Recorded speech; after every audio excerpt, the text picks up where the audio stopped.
Before I went to him, I was talking to you about the scientific nature of this, because as much as it's perception-based, there are countries who feed on polling. I mean, I think with the U.S. elections last year, they were even poll of polls. Yeah. At some point, they were polling polls to know what, and all of that eventually still failed. Because people believe there's a scientific nature to a lot of this. You know, the poll, like you said, demographics, the poll, there's supposed to be a pattern to this. So you're saying it's all just completely perception? It's a survey. A survey simply is asking your opinion on specific questions. And your opinion is exactly that, an opinion. It's not fact. So what statistics tries to do is to interpret an aggregation of opinion and to say how much does this reflect fact. Okay? So this is what it is. So for example, the most popular poll in the world is the Corruption Perception Index, which is very popular. But if you look at the statistical basis for it, it has inherent flaws that makes it inadequate for interpreting the corruption levels of a country. For example, the Asians measure corruption in terms of impact. Not how much is stolen or what was stolen, but what is the impact. Okay? The Americans measure corruption in terms of the spread. How widely, how corrupt is the generality of the people. Here, we measure the intensity. How much did he steal? It's just 6 million. Yeah, exactly. So the man that stole 10 billion is more corrupt. Exactly. So when you look at this, for example, when there was the Enron crisis in the US, that year Nigeria ranked third most corrupt. US was still among the best guys. Yet 20 trillion was wiped out of the US stock market. That is Nigeria's budget for nearly 900 years, stolen in 1 year. So you see, that shows you the inherent flaw in these kinds of measures. Yeah. So because it's an opinion, we have to first of all accept that this is people's opinion, and in translating that opinion into a statement of fact, we have to correct for perception bias. And there are statistical methodologies for correcting for perception bias. Okay, I want to look at another poll now. And it's on the Made in Nigeria dress day. Did you know there was a dress day for Made in Nigeria outfits? Is this Sunday? Forgive me. And it says Nigerians express support for the Made in Nigeria dress days as a means to stimulate economic growth.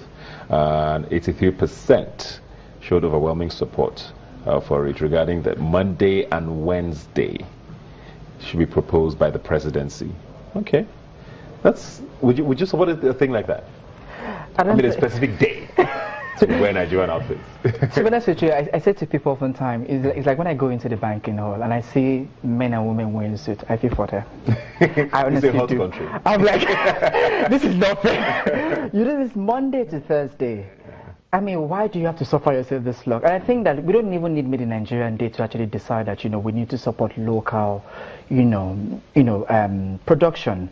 Maybe the more we support, maybe the more they become accessible. I think, the problem, people like me and a few other value Made in Nigeria, they're quite not affordable.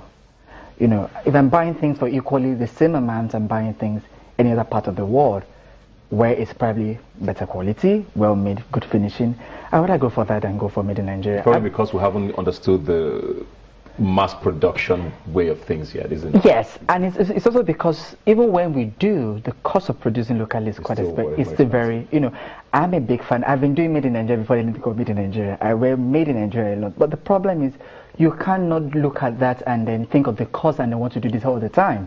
Because I think if I'm buying an equivalent of £800 worth of suit locally, I mean, seriously, I'll get a cheaper version somewhere in England. So these are the things I think people ask. But how do we then support?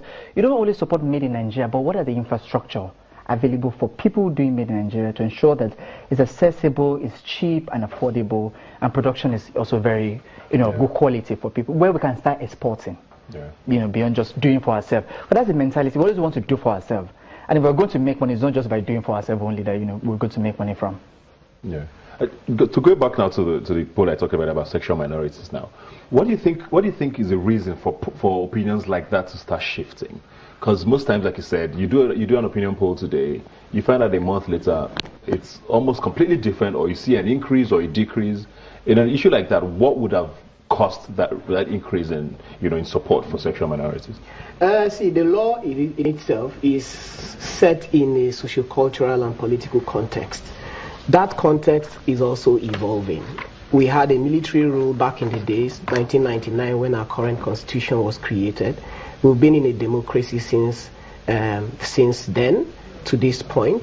Responding to say the law, as we have it, is set in a sociocultural and political context. Those contexts move over time. So posts like this give us a reason to start asking, is any of the context moving? Do we need to then make further investigation to see whether things have sufficiently moved in our sociocultural context to warrant a change in the legal system? He mentioned about the criminal law and how it has required updates for a long time, but because we don't have surveys like this giving us triggers to actually begin to address those issues, we probably wouldn't see that things have moved and our laws are archaic. Yeah. So yes, they do play a role in giving us something to think about. On a final note now from you, Olumide, now, with the work you do with Tears, what are some of the things you want to see happening going forward? Because it's a very touchy issue with Nigerians. It's a very sensitive issue. I'm sure people are even watching now just like, what are they really talking about? What do you want to see going forward? I think what I want to see is the fact that we don't have to sit here debating access to public health. We don't have to sit here debating access to justice. We don't need to discuss access to education and all of those things based on sexual orientation. It's very problematic. We should be able to have a system where people are free and be able to be themselves. Yeah. As long as, who they are doesn't infringe on my human rights or your human rights, we're fine. We don't need to create, another system, another broken human rights system where even already we people were used to human rights violation. I mean, there's another point I had where it says many Nigerians don't report human rights violation. We're used to it, we live in it, so we can't even understand why people say this is a problem. I can't access public health because of this or that. So I think what I want to see is a country and a system where we respect human rights and access to. How far are we from that? We're very far, like 20 years. 20 years is not bad. But we've been on this for 12 years. This is about 12 years on this. So if you had 20 plus 12, that's 32 years. It took US more than 250 years to get there. Yeah. So we're catching up with time. Well, thank you very much, guys, for being here today. It was an absolute pleasure talking about this. Please, maybe we should do a poll on how people feel about Rubbin minds. I don't know. that would be an interesting one. If it's bad, please don't give us the results. Thanks for being here today.